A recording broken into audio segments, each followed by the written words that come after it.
If you're anything like me, you absolutely hate taping off trim in order to paint. I am actually removing other people's tape here, and I'm going to show you partly why I hate taping so much. The plasterers came in and repaired the ceiling, and when they did a rough tape job around the trim. A separate person came in to prime over what they had done, and instead of checking the tape or retaping, they just painted right over, and the tape job was not perfect and not meant to be a painting tape job.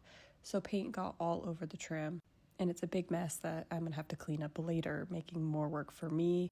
And since I cut in either way, whether there's tape or not, I find it so much easier just to be a little more careful when I'm cutting in than taking the time to try and get a perfect crisp tape line that I may have to go and fix errors later.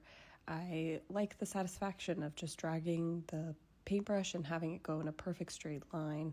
It to me is part of the fun of painting and gets me to painting sooner, whereas tape just feels like so much more prep, and there's already so much prep that goes along with painting.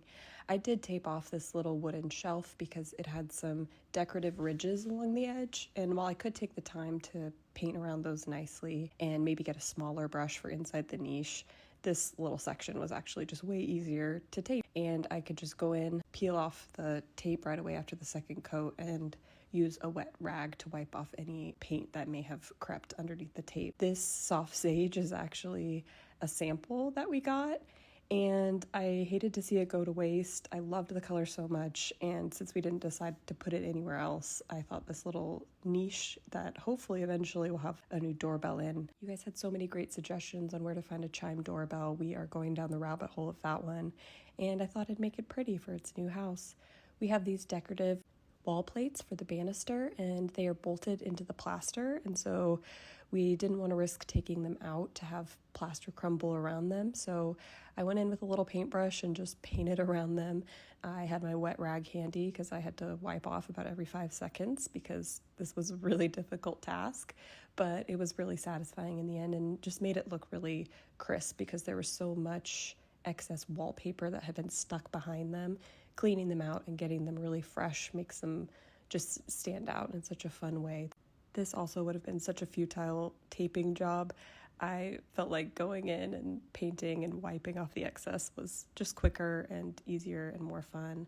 The colors we chose for this phase of the house are really simple. They're very clean, very crisp, very beautiful colors that pair well with the historic wood. We love all of the wood details in the house, and we find that this soft white just makes them pop. The house was also so dirty and so distracting with so many layers of ripped wallpaper. For now, the lighter colors just make it feel so clean, which is a word I just love to say about this house. So many people have been asking about the smell, and yes, the primer, we used Kiehl's primer on the entire house, head to toe, and it has been doing wonders with the smell.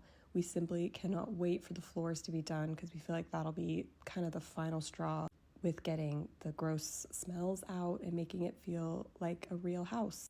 The vision in our head is starting to come to life from when we first walked through this house, and we are starting to be able to envision ourselves living here one day.